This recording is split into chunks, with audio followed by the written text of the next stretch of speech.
every time I post a video with a backpacking trip or a hike or something to do with my tent or my camping gear, I always undoubtedly will have at least one person comment about the LANSHAN tents. It's a Chinese-based company that makes ultralight tents. Now, most folks, when they think about that as an import tent, they think, nah, it's just not really my cup of tea.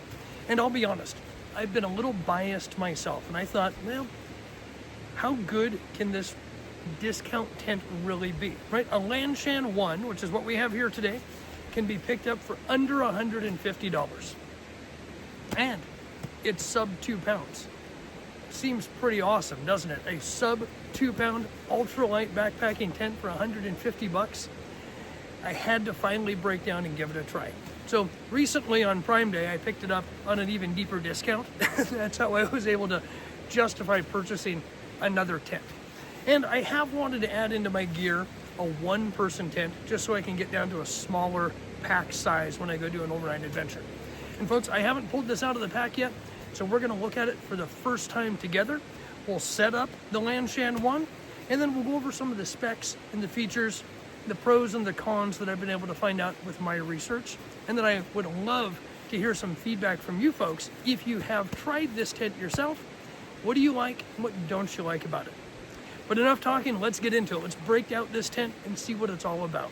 Okay, so right off the bat, it does come with this nice compression sack to really pack it down. And I think if you were to really pack this tight, you could get it down to roughly the size of a Nalgene bottle. Right out of the bag, the tent does come with this wrap around it for helping keep things packed up tight and nice. Looks like we've got some tent stakes.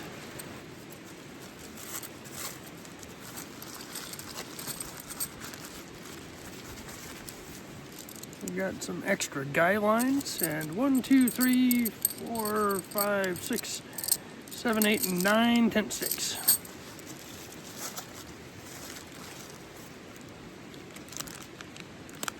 Looks like a repair kit. That's fantastic. And there might be some English on there, but I don't have my glasses with me today, so I have no clue. It's nice to get a patch kit, though.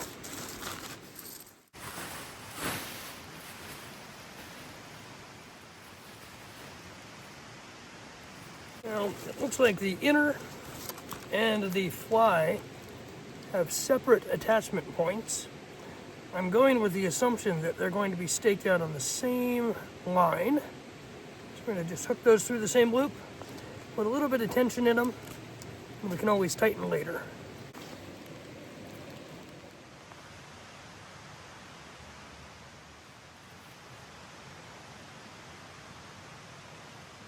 Now here's a piece that's kind of unique to the LANSHAN.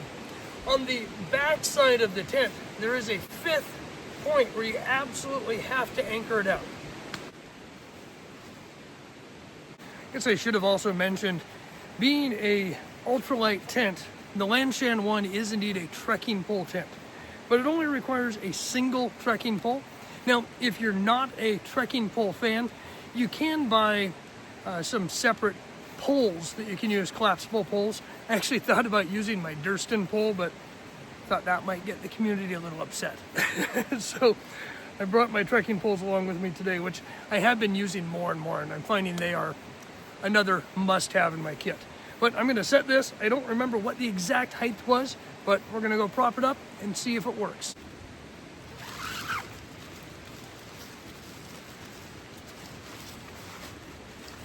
There's a nice little pocket that's been reinforced inside. This is a tip down tent, so make sure your handle is on top so you don't puncture your tent. And for now, we're gonna just set it up loose and then we'll fit it after we get our extra guy line in place.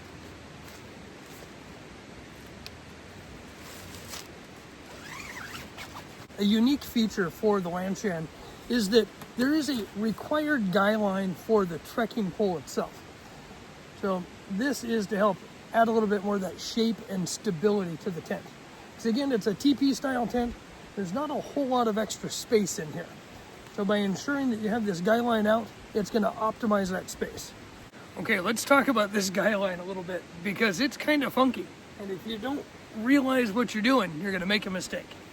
When you uncoil this, this front guy line that comes from the top of the trekking pole, you're gonna see there's a little loop tied in it. That's not a mistake. I took it apart thinking it was. It's not. It's there for a specific reason. And that is because this is the exact distance that you need from when you put this hook on the vestibule and then your rope goes out to your stake. That's the right distance. They've already figured this out for you. Removed a lot of trial and error. I just played with it and realized that had I left it there in the first place, I wouldn't have been fighting with this thing. So there's 2 double hooks, one for each side of the zipper.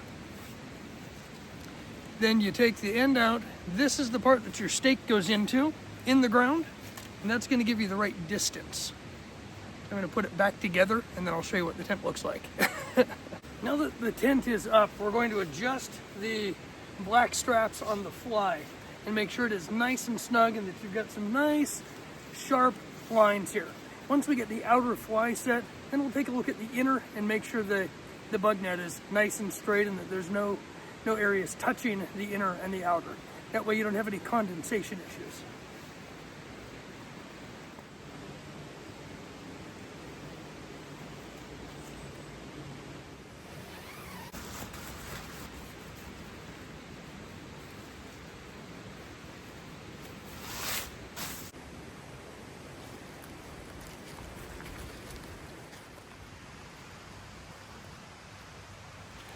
So as you walk around the tent, you're gonna see that there are 3 additional spots where you can tie out to on the side, at the back, tripping over a rock, and at this side as well.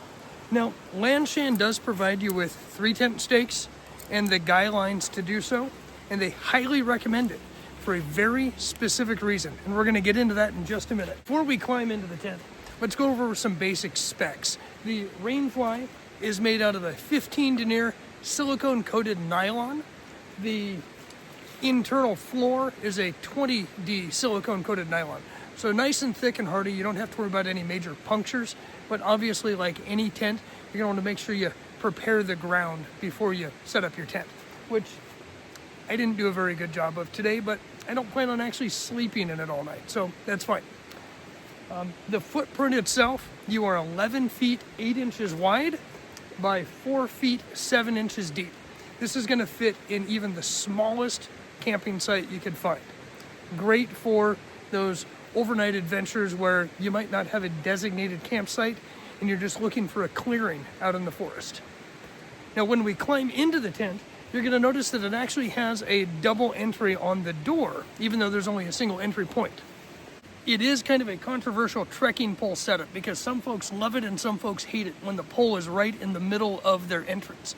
But what Lanshan has done is they've taken that obstacle out of the way because you can either unzip the right side or the left side. It doesn't matter. The pole is no longer an obstacle. Or of course you can open up the whole thing for a full exposure if it's a nice hot day or you just want to lounge in your tent. So just to give a little bit more perspective on how much space there is in here, this is a 24-inch self-inflating mat from Gear Doctor that I'm testing out. More information on that in probably a few weeks. I've got to get a couple more overnights in on it before I can give you a love it or a hate it. But 24-inch mat, I am 5'9". I like to tell people I'm 5'10", and I've got plenty of headroom in here and plenty of foot room. Now, when I'm sitting up in here, my head is touching the bug net. Not uncomfortably so, but there's very much a you do touch. So you don't have a whole lot of sitting up, relaxing, lounging capacity. And obviously this pole is always going to be present. But when you think of just the overall comfort of a single person tent, there's plenty of space in here. Lanshan has been pretty thoughtful on the material. There's a nice little gap for the air flow between the rain fly and the bug net to help reduce any potential condensation. There's a little pocket at the head where you can store your cell phone or your car keys or whatever it is you don't want to lose. And there's plenty of vestibule space where you can keep your bag outside of the tent, but still not have to worry about it getting wet if it does start to rain at night. So when you look at the specs for the LANSHAN, it says that the floor itself is 4 feet 7 inches wide and 10.25 feet long. Now, I think they might be a little generous when they say 10.25 feet long. I think just because of the angle and the pitch, 7 feet might be a little bit more realistic, but who am I to judge on specs? I'm a guy who can't ever seem to get the details right, so I will leave the information in the description of what the actual tent specs are. Overall, it seems to be a pretty comfortable tent. It was very easy to pitch, despite some of my concerns on setting it up. Videos that I watched on how to pitch this tent properly made it sound a lot more daunting than it really is. In reality, if you just stake out your 4 corners, following the seam line with where your stake is, and then pull that 5th one towards the back in, stake it down loose, put up your tent post, and then put in all your guy lines, and it goes up nice and easy. I think the overall setup, once you get comfortable with it, is probably under 5 minutes. Now, let's talk about some of the cons to the LANSHAN 1, because it isn't a perfect tent. Obviously, there are going to be some downfalls just for the fact that it's a small single person tent, and for the fact that it's made out of sil nylon instead of polyester. But let's get into that a little bit. So one of the things that 3FUL has done in order to keep their costs down and keep their purchase price for us at a reasonable, budget-friendly price is they've adjusted their materials. So instead of using the growing popular polyester, which is fantastic in the rain, it doesn't stretch. They've decided to compromise, and they use a silicone-coated nylon. Now, nylon by itself is not waterproof, and it does stretch quite a bit when it gets wet. But by using the silicone-coated nylon, that silicone acts as a waterproofing barrier, and it helps protect the nylon from stretching. It is still going to stretch in heavy rain, so you may find that throughout the night you have to get up once or twice and tighten those guy lines until you've reached just that optimum tension to protect yourself throughout the night. It's definitely going to be a drawback, but it's a significant price savings at the end of the day. One piece that I was very pleasantly surprised with and impressed is that despite the fact it's a budget tent, they went ahead and factory sealed all of the seams. So you'll see it's a double stitch seam, and they even put in the tape that they stitched in on the back to ensure the waterproofing on it. Now, you certainly can still preventatively coat this with one more layer of waterproofing, and I would highly recommend doing so probably once a year when you're getting ready to start your season. But the tent does come factory sealed and ready to go, which you don't find in most of your even high-end tents. Now, LANSHAN does recommend that you take a little bit more time and actively seal the guy line points on the sides, just as a preventative measure. But when you look at those are also taped on the back, and everything seems to be nice and rock solid. I also want to note that I really appreciate the thoughtfulness and design that went into the materials that they used for the toggles, the taping, and just the overall materials. This is a very well-built tent, very well thought out tent. I'm sure that has a lot to do with just the number of years that it's been out there in the market, and they've had a lot of consumer feedback. But all in all, I love the quality. Okay, so let's talk about marketing versus reality. This is marketed as a spacious, one-person, sub-2-pound backpacking tent. Is it spacious? No. Will it get the job done? Absolutely. If you are an average-sized person, maybe 6 feet and under, then this tent is going to have plenty of space for you. The vestibule has plenty of room for your wet gear, your shoes, probably even pull your chair in if it starts to rain. Plenty of space, but are you going to have a lot of extra headroom and living space? Probably not. Now, does it have the capacity and the stability you're going to need for heavy wind and weather? That I don't know yet. I haven't tested that out.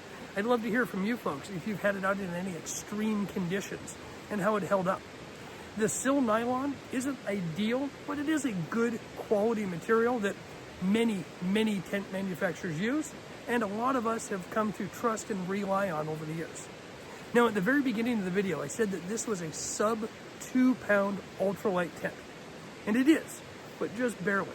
The tent weight itself is 1.7 pounds. As soon as you add in all the guy lines and the tent stakes, it brings you up to 1.9 pounds. So you're still sub 2 pounds, but just barely. Is it a good value for the money? From what I can see, absolutely. This checks all of the boxes on what I'm looking for a one-person ultralight backpacking tent. And the best part is, it is incredibly budget friendly. Now, if you spend an extra $100 to $150, can you upgrade to a Durston? Absolutely, and that is hands down one of the best tents on the market. But if you don't want to spend that $300 and you want to stick to that $150 or less, then the LANSHAN might just be what you're looking for. And thank you to everybody who told me to finally check this tent out. I'm grateful that you did, because now that I have one, I think I'm gonna love this. I'll take it out on my next couple of backcountry adventures and we'll see how it holds up to real world conditions. Now, if you're looking for more information on it, I will leave a link in the description below for my Amazon affiliate link where you can check out the specs, pick one up for yourself. Again, if anybody has any insight on how this tent performs in weather, I'd love to hear about it in the comments. Let's get a conversation started. That's it for me, folks. I hope to see you next time on the trail. Let's go for a walk.